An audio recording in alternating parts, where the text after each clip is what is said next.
Alléluia. Oh, acclame encore Jésus.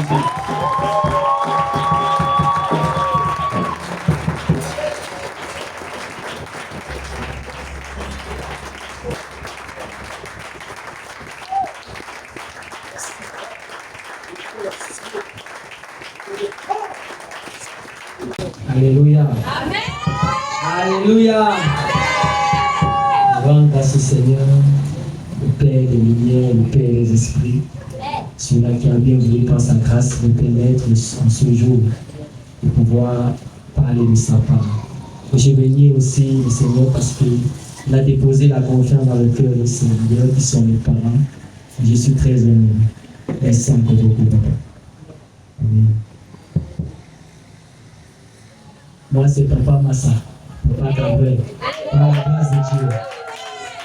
Le valet de Salem.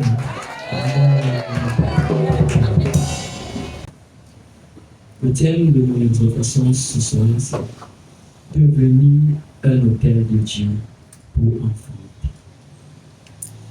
Devenir un hôtel de Dieu pour enfants. À l'entame du message du dimanche, le papa nous a conduits à la grâce de Dieu dans l'alliance et la destinée prophétique. Aujourd'hui, j'ai été inspiré de ce message pour recevoir ce thème, devenir un hôtel de Dieu. Je vais d'abord faire un petit rappel sur l'alliance. L'alliance est un accord, c'est un pacte que Dieu établit avec les hommes, comme un peuple. Dieu dans la vie d'un homme ne peut agir au travers d'une alliance. Car l'alliance est plus forte, elle est plus puissante que le sang et la chair. L'alliance, lorsqu'elle est établie, il y a des termes. Et ces termes, elles ne sont pas seulement d'un seul côté, mais les deux parties. Quand nous entrons dans le livre de Genèse, lorsque Dieu fait alliance avec Abraham, il y a les termes. Dieu promet à Abraham être le père de la multitude, mais Dieu demande à Abraham, marche devant ma face, et son terme.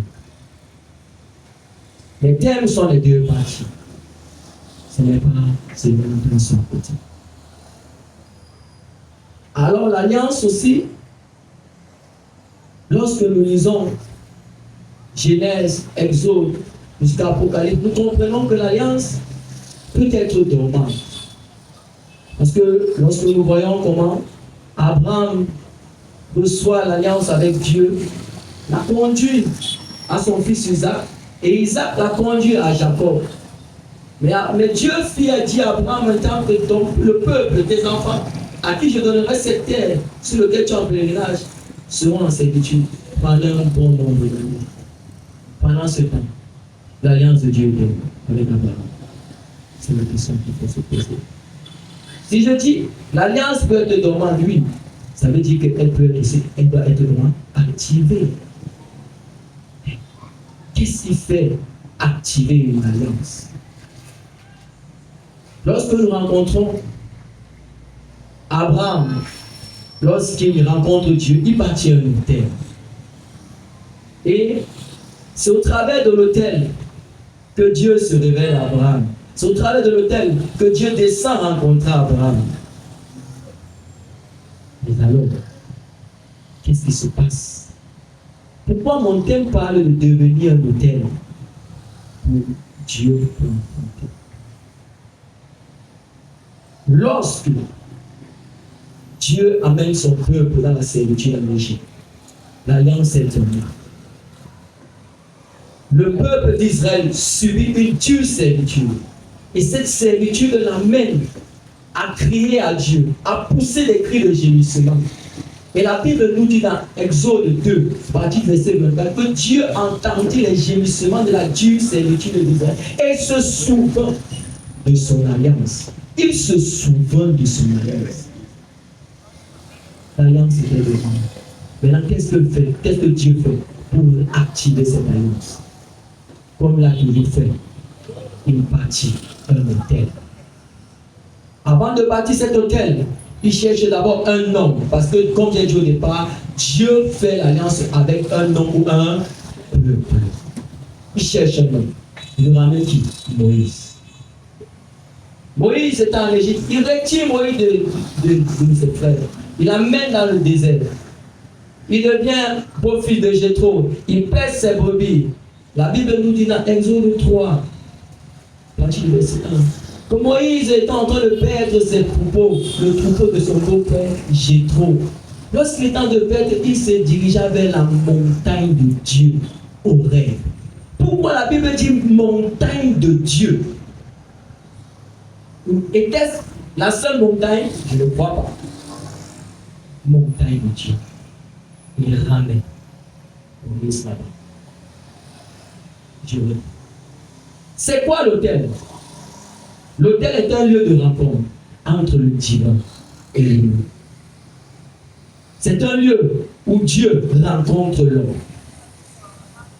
Et Dieu a amené, a conduit Moïse sur sa montagne afin de rencontrer qui? Moïse. Et de faire cette montagne comme un autel. Qui va faire quoi? Activer l'alliance qu'il avait fait avec qui? Abraham. Pour sortir qui? Israël. Parce qu'il avait entendu les cris, les gémissements d'Israël. Il fallait faire quoi? Manifester les termes de l'alliance.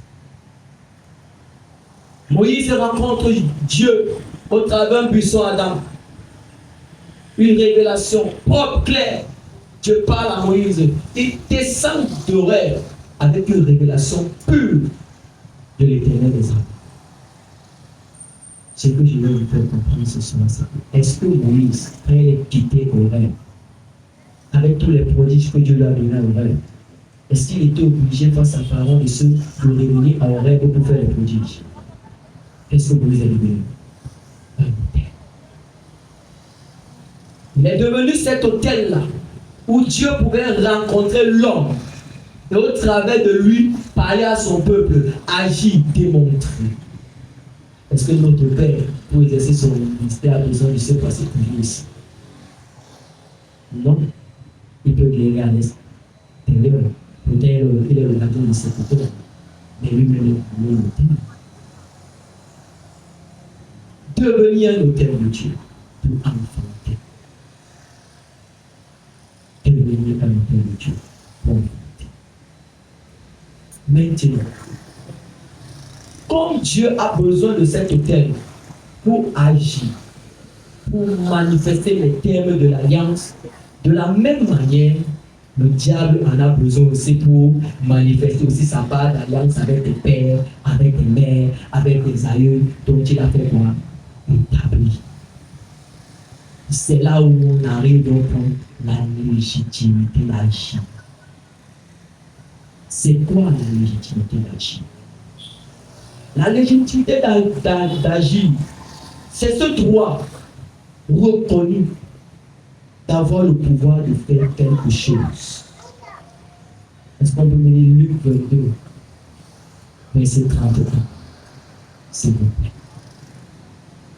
Luc 22, verset 31.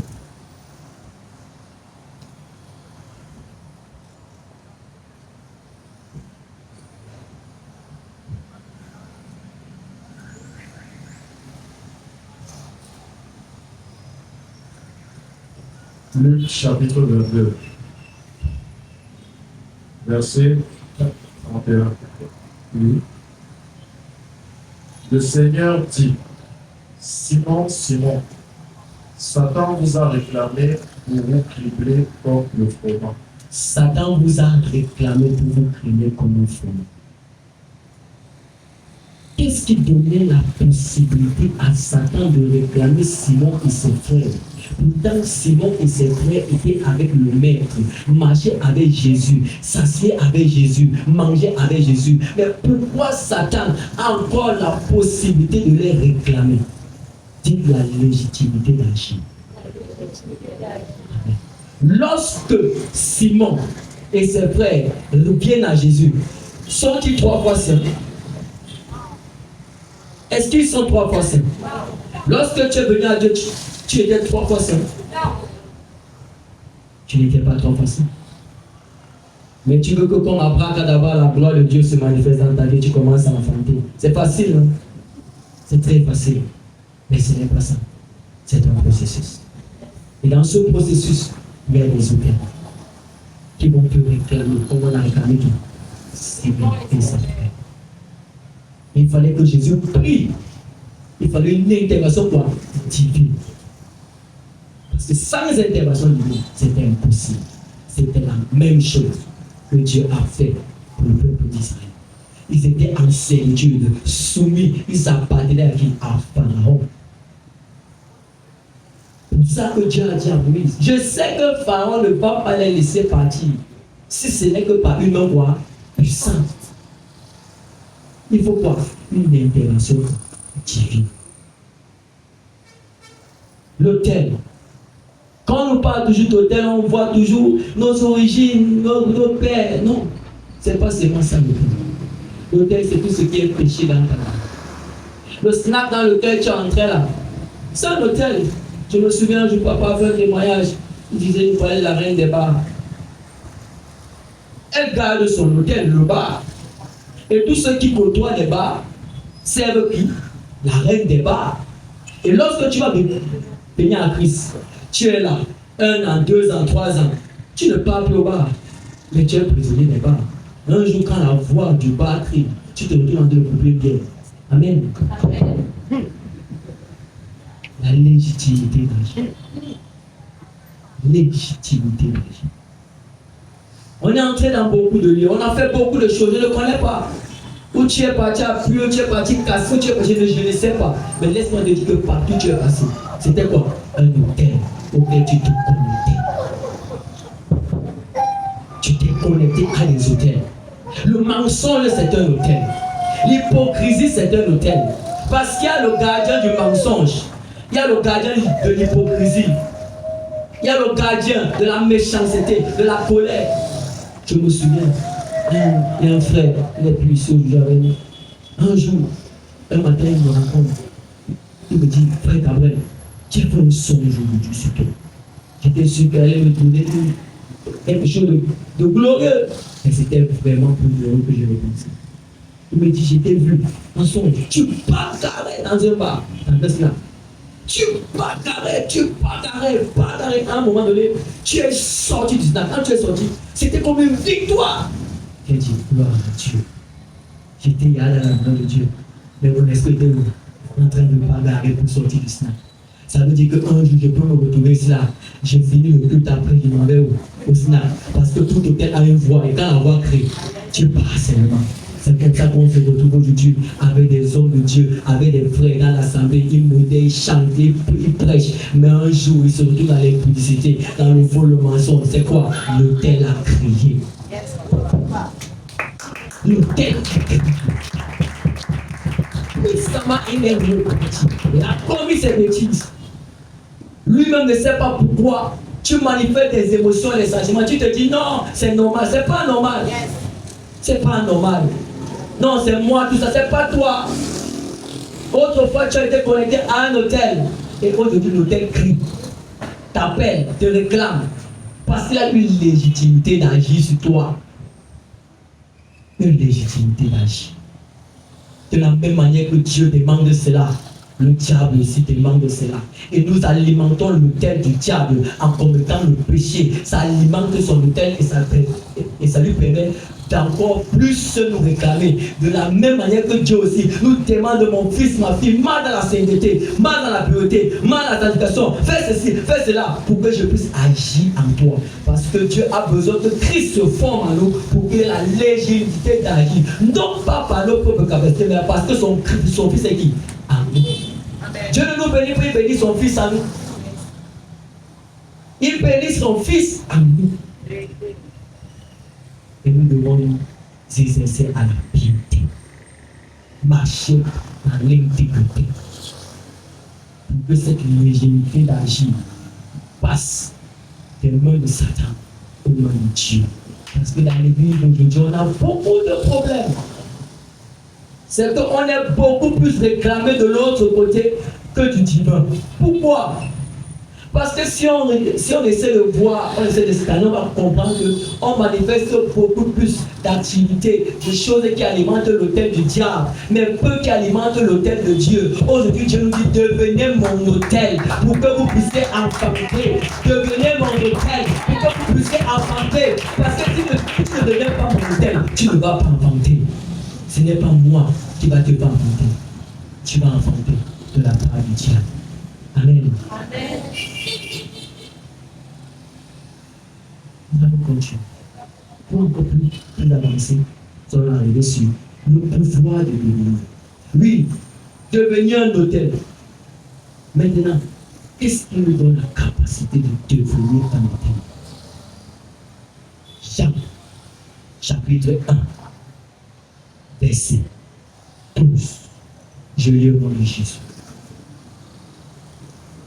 À ceux qui l'ont reçu, mais à tous ceux qui l'ont reçu, il leur a donné.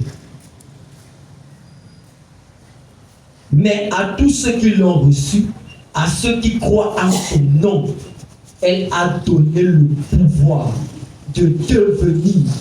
Elle a donné le pouvoir de devenir enfants de Dieu, lesquels sont nés non de la chair, du sang, ni des hommes, mais de Dieu. C'est un pouvoir qui dépasse la chair, qui dépasse le sang, qui dépasse tes liens ancestraux, tes gènes avec ta famille. C'est un pouvoir que Dieu fait quoi? A donné à ceux qui ont accepté de le recevoir. On n'a pas dit Dieu a implémenté ça de manière à ce que tu seras immédiatement ça. Mais il te donne le pouvoir. Il te donne le pouvoir. Maintenant, toi, tu as ta responsabilité. C'est de prendre la décision, la conscience de mettre ce pouvoir en pratique, en exergue, en faisant le tel que Dieu.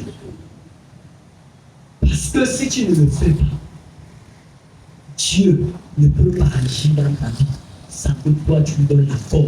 Et pour que tu puisses, Dieu puisse avoir l'accord dans ta vie, il faut que tu puisses accepter de devenir cet enfant de Dieu. Devenir cet enfant de Dieu, c'est quoi? C'est accepter le brisement, c'est accepter l'épreuve, c'est accepter le feu, c'est accepter la séparation. C'est dur, mais c'est t'amener à rejeter ton comportement, ton caractère, tout ce que Dieu dit sur ça, tout ce que Dieu épingle. Il te dit ton orgueil, il te dit tout, et tu dois le laisser. Le mari de Dieu laisse, la petite amie laisse, Soudada dit laisse, les profits, la corruption laisse, même si ça t'apporte du profit, laisse. L'orgueil, laisse. Ce n'est pas Dieu qui va venir de ça ta place, c'est toi. Mais lui t'a donné quoi? Le pouvoir.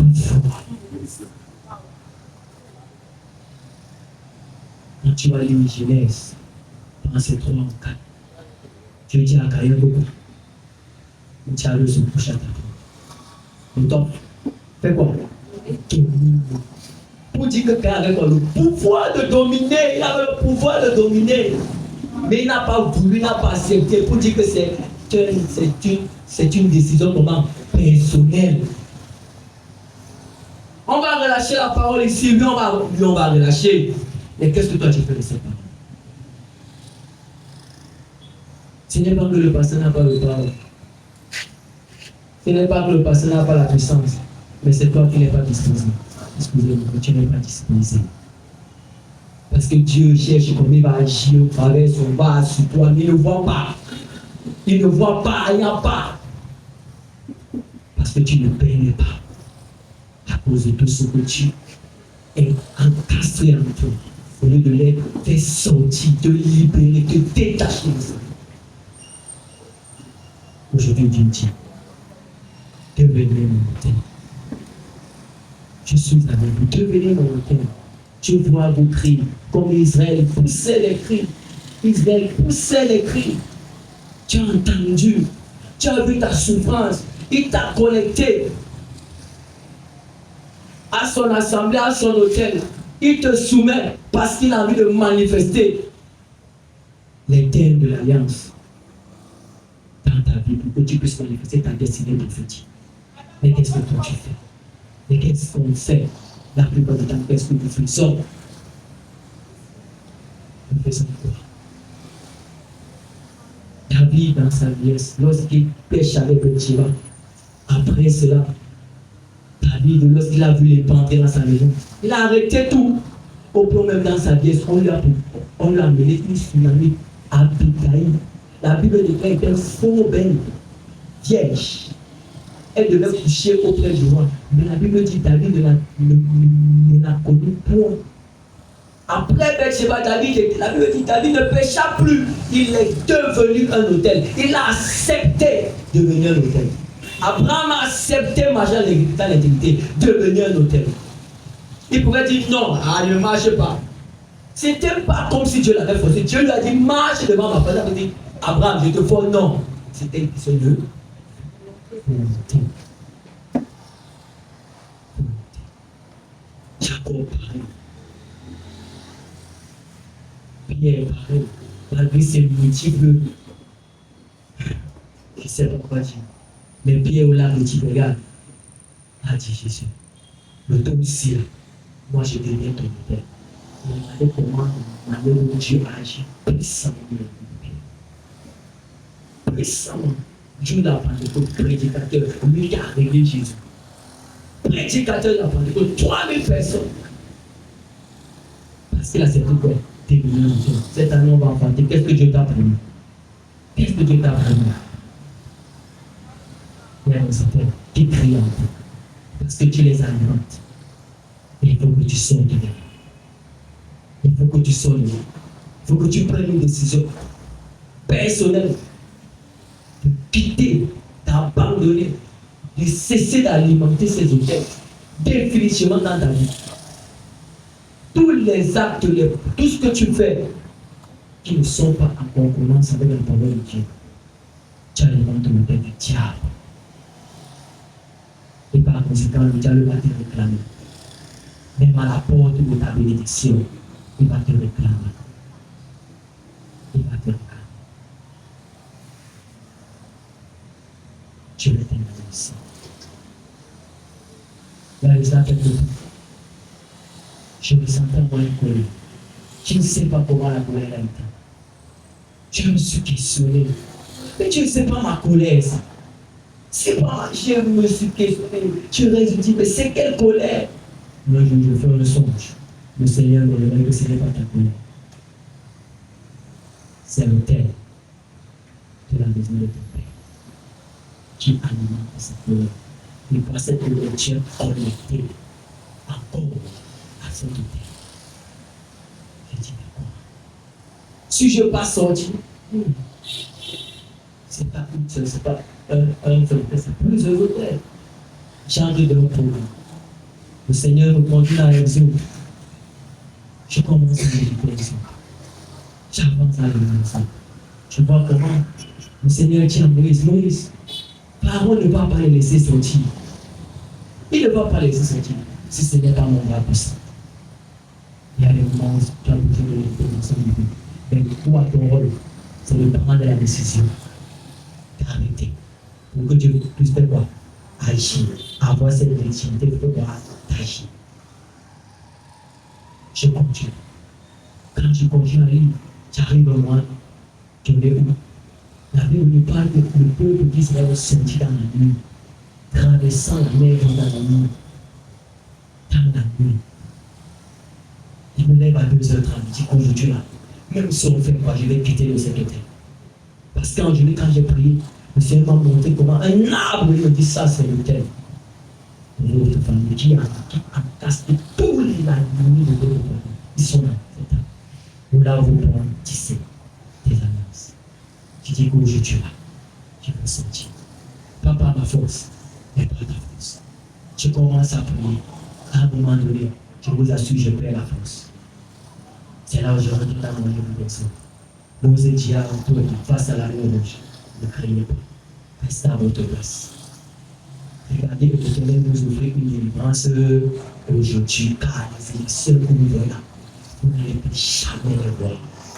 Je dis à Dieu, Seigneur, aujourd'hui, ici, là, moi aussi, là, ce que j'ai vu ici, je ne veux plus jamais vivre ça. Je n'ai pas la force.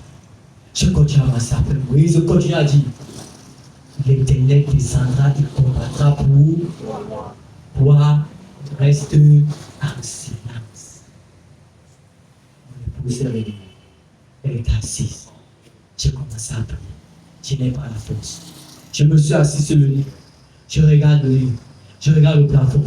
Je dis, Dieu, tu vas me laisser ici là. Tu vas me laisser rester dans cette prison. Non, je ne crois pas. Je commence à prier. Rappeler le thème de l'alliance, commencer à présenter ma nature, commencer à présenter ce que je suis. Et d'un seul instant, je ressens comment un feu commence à me charger de la plante des pieds. Je ne sais pas, mais je commence à parler la langue, rakatosha. Et subitement, je sens comment le feu commence à grandir. Ça grandit, ça grandit. À un niveau donné, je sens comment le Seigneur dépose ses paroles dans mon cœur. Quand je commence à engager la guerre, j'engage la guerre, à un niveau, il me dit, arrête. Reste, je vais combattre pour vous. Je vous assure, à cet instant, je n'ai pas reconnu la chambre dans laquelle nous étions. La présence de Dieu est descendue ce soir. J'ai seulement senti comment je vibrais, mais je ne pouvais pas parler. Je sentais comment quelque chose était en train de se passer. Mon épouse assise, saisie par la présence de Dieu. Elle ne comprenait même pas ce qui arrivait. Moi non plus. Subitement, je vois seulement comment l'arbre que l'Éternel m'a monté se déchire. L'arbre se déchire. Je vois les dents sortir. Je vois comment l'arbre se bat. Si ce n'est pas eu ma puissance, on ne pourrait pas sortir. Mais qu'est-ce que moi j'ai fait? J'ai pris la décision de ne plus alimenter cet hôtel. J'ai pris la décision de laisser et de devenir l'hôtel du Seigneur, afin de pouvoir agir, avoir la légèreté d'agir dans ma vie. Que le Seigneur bénisse.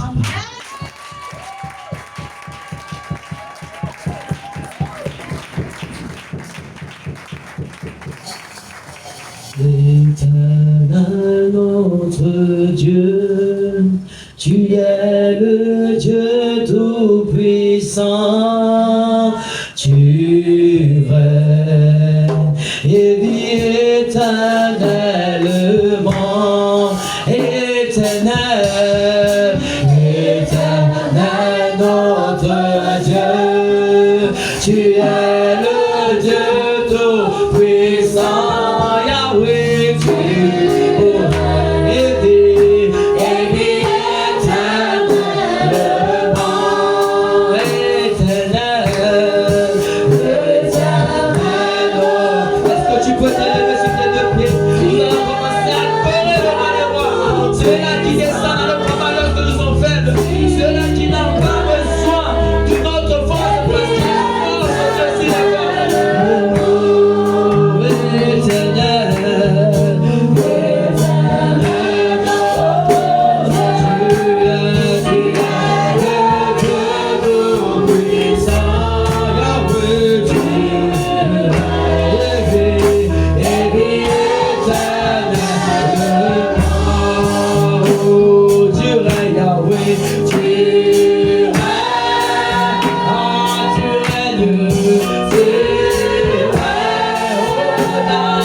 Au contraire, tu as alimenté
commencer à renoncer. Tu vas commencer à renoncer à toutes ces choses. Tu vas dire au nom de Jésus. Au nom de Jésus. Moi, Gabriel, en tout temps de conscience libre, je viens au Père devant ton trône de grâce. Renoncer à toutes ces choses dont j'ai commis qui ont alimenté l'autel du diable dans ma vie. Commence à relancer, commence à relancer, commence à relancer. Renonce au mensonge, renonce à la rue, renonce à l'hypocrisie, renonce à l'impureté, l'impudicité, renonce à la cupidité.